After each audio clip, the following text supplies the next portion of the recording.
Hello. Today we will discuss translation and interpretation services for families with a primary home language other than English. The International Center is a hub for support and services for families with a primary language other than English.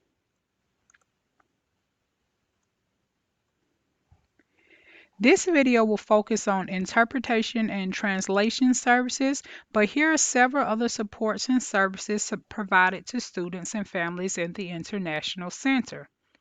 Services include workshops and classes for parents, academic counseling for students, international transcript evaluation.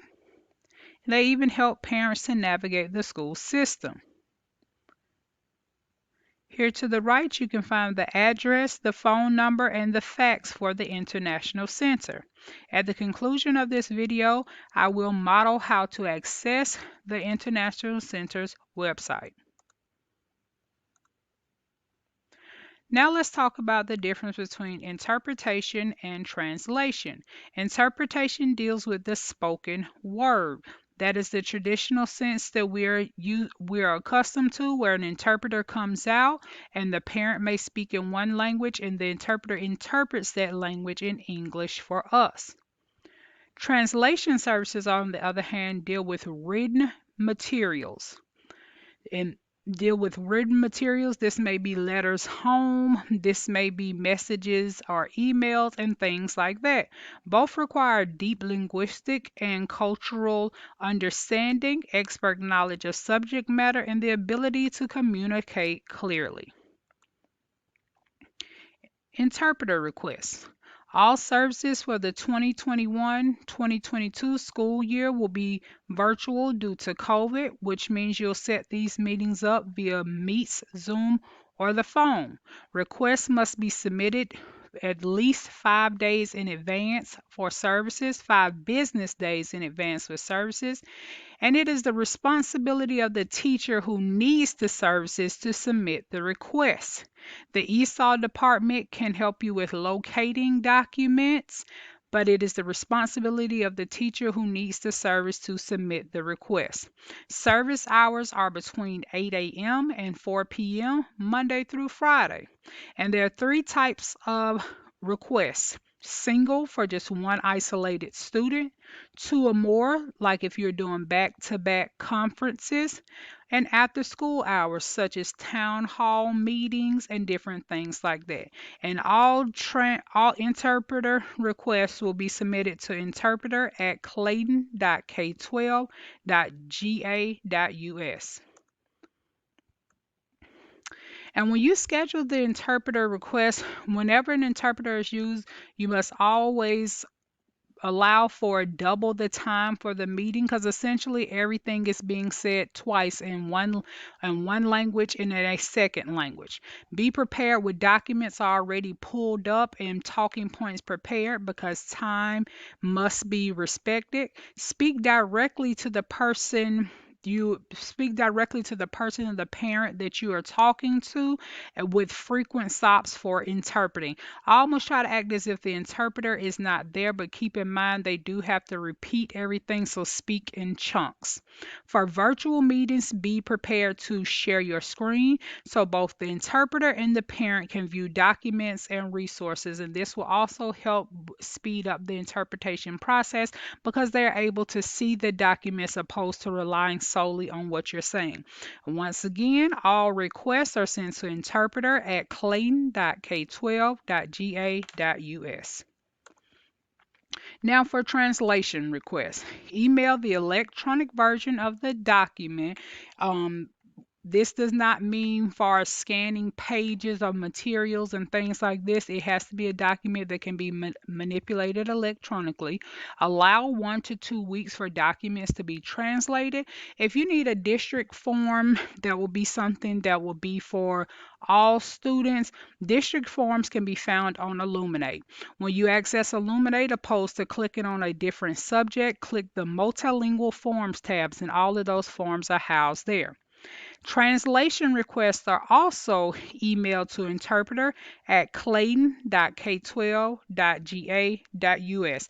Please always remember to include your name, your grade, and your school, and also include that in the subject line in your email. Okay, now translation and interpretation aids. These are not a substitute for requesting an interpreter or getting documents translated, but these are resources that you can use for brief day-to-day conversations or communications. These are free online translation aids. First, we have Class Dojo. If you send a private message or a post, it can be translated up to 31 different languages. You don't have to do anything on your end in order for it to translate whatever language the parent has set the app up on their phone when they signed up. It will automatically translate there for them, and you will see it appear there that it has been translated. Dojo uses Google Translate in order to translate on the app. Google Translate, if you ever need to go in or if there's a student in a class or something like that, text and websites can be translated into 109 different languages. It also has the feature in which you can click in order for it to speak. So you will hear the oral language if you need to say something brief to a student or things like that. Then we have talking points. It communicates with families in over 100 different languages. It is written and it sends text messages to parents' phones, but you can set it up on your computer, and there's also an app on your phone. And like I said, all three of these translation aids are free. Okay, now let's access the International Center's website.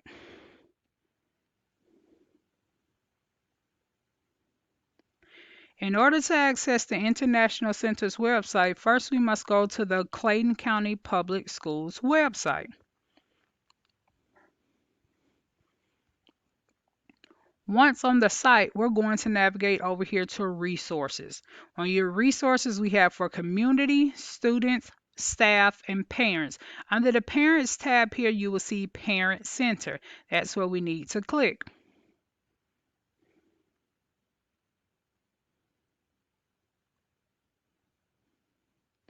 Okay, over here on the left-hand side, we see some different resources and places that we can go. We go down here, sorry, on Parent Center to the International Center. Okay, once you're on the International Center, you'll see a lot of different information and resources for families with a primary home language other than English. Here's international information listed in several different languages, and these are not the only languages that we will have. These are just the most common languages we have here. We have here the services like we discussed earlier, the website, the email address for all interpretation and translation requests. And here are the different type of the interpreter requests. We have one conference, two or more back-to-back, after hours. And here's also once again telling you the same website here for translation requests. Going to briefly go and review an interpreter request form here for just one single conference.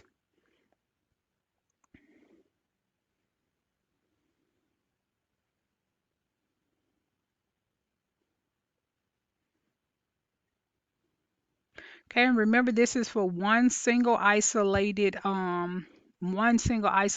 student, not a series. So if you just need to meet with one parent, this is the form that you'll use. Make sure you fill out each field correctly. If each field is not filled out correctly, your request will be bumped back for you, which extends the 5 business days for you. You have to have the language. Um, whether or not here where it says, does the interpreter need to confirm with the parent? Yes or no. This means if you have a request, if you mark yes, the interpreter will call the house and contact the parents to confirm the meeting for you. We need the student's ID, the student's name, parent and guardian, alternate phone numbers. They must be working numbers that we can rely on. Here you have over the phone, which is what all will be here. These down here where it's saying face to face and things like that, right now we're conducting all interpreter requests virtually. But they give you outlined times for around how much time each one of these will take. But you will click here over the phone. Over the phone, you can add your phone number. When you, if it is for via Zoom or Google Meets, please add the meeting link here where it says comments. And if it's a school district event or things like this, as a teacher, though, that will not be one that you will be completing. If we go back here, we can look at an interpreter request form for back-to-back for two or more, like if you were having a parent-teacher conferences and you had them scheduled one after the other. And you see here, this form looks very similar to the one that you just saw. You still have to put what today's date is, school department, your position, phone number, and different things like that. Be sure to include the date. If any fields are left blank, the request will be sent back to you because these requests have to be turned in for funding. Now, this is the difference when it comes to the back to back. You see that you have 1, 2, 3, 4, 5 time slots here. 5 time slots. Please keep in mind, since this is a during the day, all